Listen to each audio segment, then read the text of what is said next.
हमारे घरों में ऐसी बहुत सारी छोटी छोटी बातें कही जाती हैं जिन्हें हम बचपन से सुनते आए हैं। रात में झाड़ू मत लगाओ, चप्पल उल्टी मत रखो, बाहर से आओ तो हाथ पैर धो लो, खाने से पहले हाथ धोना जरूरी है, कपड़े धूप में सुखाओ।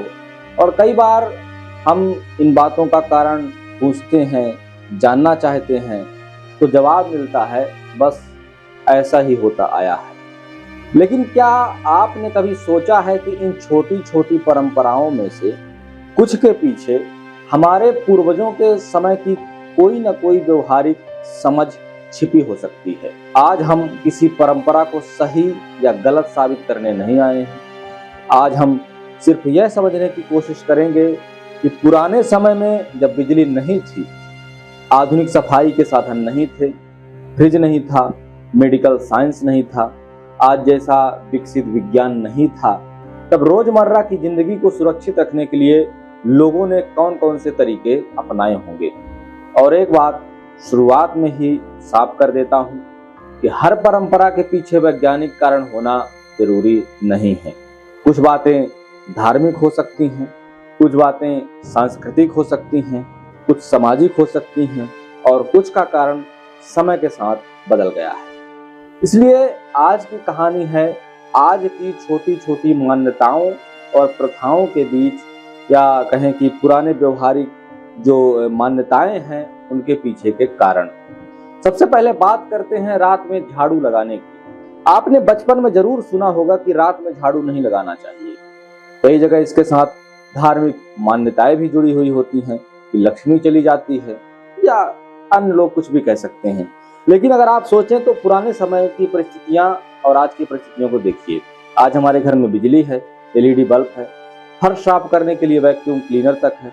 लेकिन जब बिजली नहीं थी तब रात में घर के अंदर रोशनी बहुत सीमित होती थी। ऐसे में अगर फर्श पर झाड़ू लगाई गई और उसके साथ कोई छोटी कीमती चीज जैसे सिक्का, आभूषण या उसका कोई टुकड़ा, अनाज, कोई जरूरी वस्तु कूड़े के साथ बाहर चली गई तो उसे वापस ढूंढना बेहद मुश्किल था। इसलिए संभव है कि रात में झाड़ू मत लगाओ जैसी परंपरा ने लोगों को दिन के उजाले में सफाई करने की आदत डालने में मदद की हो।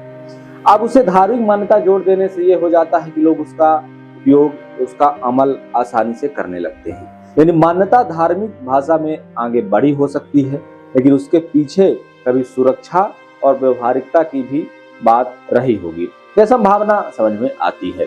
अब दूसरी छोटी सी बात, चप्पल उल्टी क्यों नहीं रखनी चाहिए। कई घरों में बच्चे जैसे ही चप्पल उल्टी रखते हैं तुरंत आवाज आती है कि सीधी रखो। इसका कोई सार्वभौमिक वैज्ञानिक नियम नहीं है, लेकिन कहते हैं कि उल्टी चप्पल रखने से कोई अनहोनी होती है, लड़ाइयाँ होती। लेकिन इसका भी व्यवहारिक कारण देखा जा सकता है। चप्पल का जो तलवा होता है जमीन के संपर्क में रहता है, उस पर मिट्टी, धूल, कीचड़ और गंदगी लगी हो सकती है, या वह कटा फटा भी हो सकता है। अगर चप्पल उल्टी पड़ी है तो उसका गंदा तलवा सामने दिखाई दे सकता है और कई लोगों को यह अस्वच्छ या अव्यवस्थित लग सकता है। इसके अलावा घर में चलने फिरने की जगह पर बिखरी हुई चप्पल ठोकर का कारण भी बन सकती है। तो कहीं ना कहीं चप्पल सीधी रखने की जो प्रथा है या सीधी रखने की जो बात है, यहाँ से आने का कारण हो सकता है।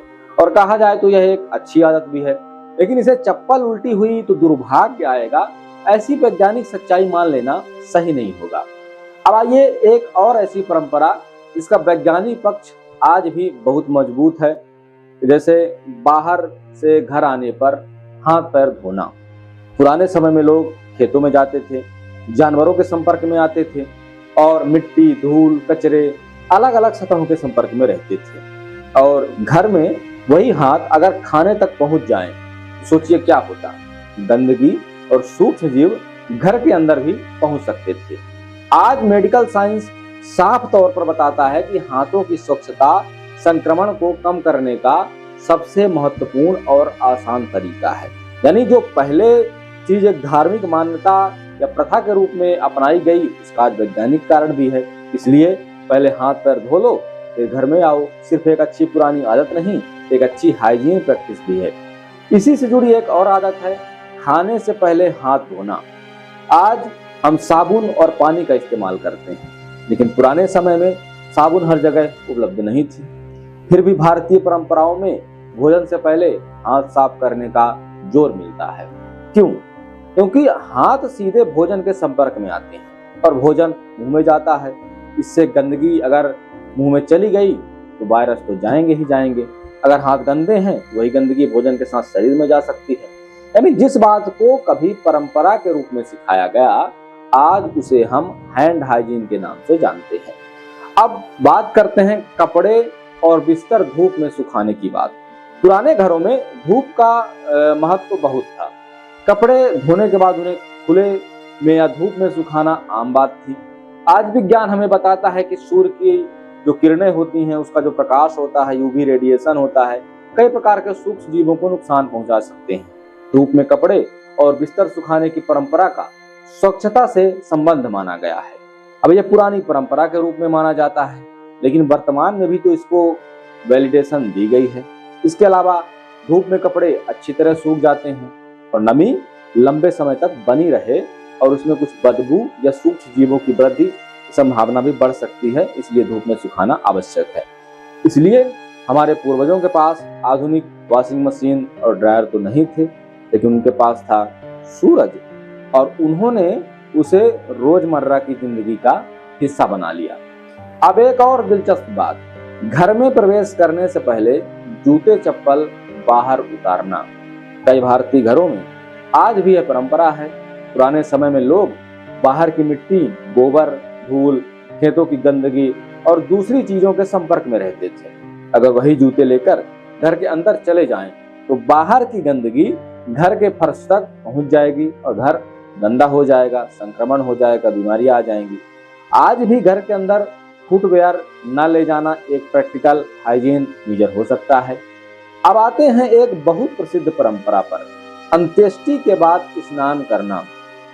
इसके पीछे धार्मिक अर्थ अलग अलग परंपराओं में अलग अलग हो सकते हैं, लेकिन अगर विज्ञान की दृष्टि से देखा जाए, व्यवहारिक दृष्टि से देखा जाए और सोचा जाए, तो शमशान या अंतिम संस्कार की जगह एक ऐसा स्थान है जहां धुआं, राख, मिट्टी और शरीर के संपर्क में आने वाली दूसरी चीजें मौजूद हो सकती हैं। ऐतिहासिक विवरणों में भी अंतिम संस्कार के बाद स्नान की परंपरा दर्ज मिलती है, इसलिए इसे केवल अंधविश्वास कह देना भी सही नहीं होगा।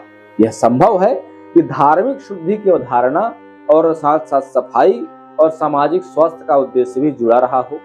अब एक बहुत सामान्य सी बात, खाने को ढक कर रखना।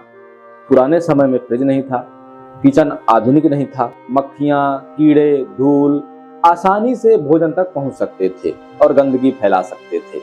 इसलिए भोजन को ढक कर रखना केवल सुंदरता की बात नहीं है, केवल धार्मिक मान्यता नहीं है, भोजन को बाहरी गंदगी और कीड़ों से बचाने का बेहद सामान्य तरीका था। आज हम इसे फूड हाइजीन कहते हैं।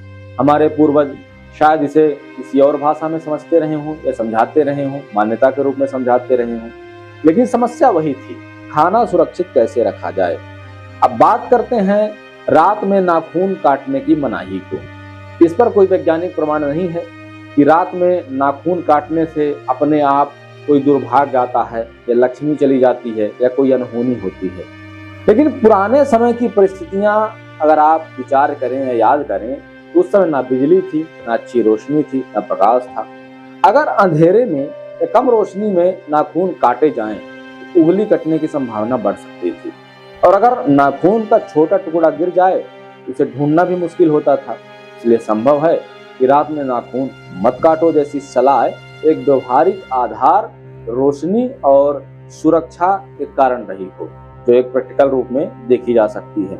आज हमारे पास अच्छी लाइटिंग है, इसलिए परिस्थितियां बदल गई हैं, और यही बात हमें एक महत्वपूर्ण सबक देती है कि परंपरा को समझने के लिए सिर्फ यह देखना पर्याप्त नहीं है कि क्या कहा गया था, यह भी देखना चाहिए कि वह बात किस समय, किस परिस्थिति और किस समस्या के समाधान के लिए कही गई थी।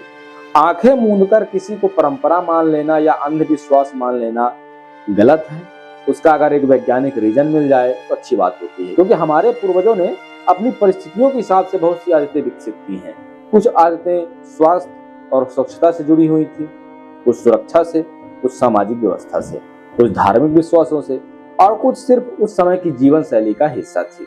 समय बदला, बिजली आई, फ्रिज आया, साबुन आया, मेडिकल साइंस आया, लेकिन हमारी कई परंपराएं आज भी हमारे साथ चलती रही। इसलिए अगली बार जब घर में कोई बुजुर्ग कहें बाहर से आए हो पहले हाथ पैर धो लो, तुरंत यह मत सोचिए कि पुराने लोग बस नियम बनाते रहे होंगे।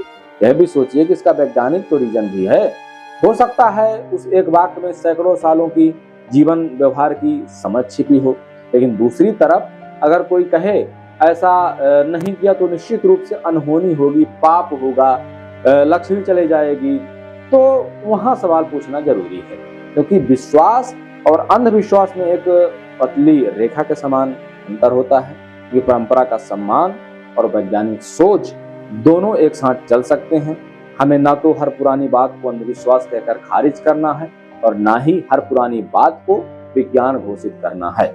हमें बस इतना करना है कि परंपरा को सम्मान से देखना है, कारण को जिज्ञासा से समझना है और दावे को प्रमाण की कसौटी पर परखना है। क्योंकि शायद हमारे पूर्वजों की सबसे बड़ी विरासत सिर्फ उनकी परंपराएं नहीं थी, बल्कि अपने आसपास की परिस्थिति, आसपास की समस्याओं को देखकर उनसे निपटने की जो उनकी समझ थी। और अगर हम उस समझ को आज के विज्ञान के साथ जोड़ सकें तो परंपरा भी बच जाएगी और वैज्ञानिक सोच भी बच जाएगी और बनी रहेगी और एक समझ विकसित होगी।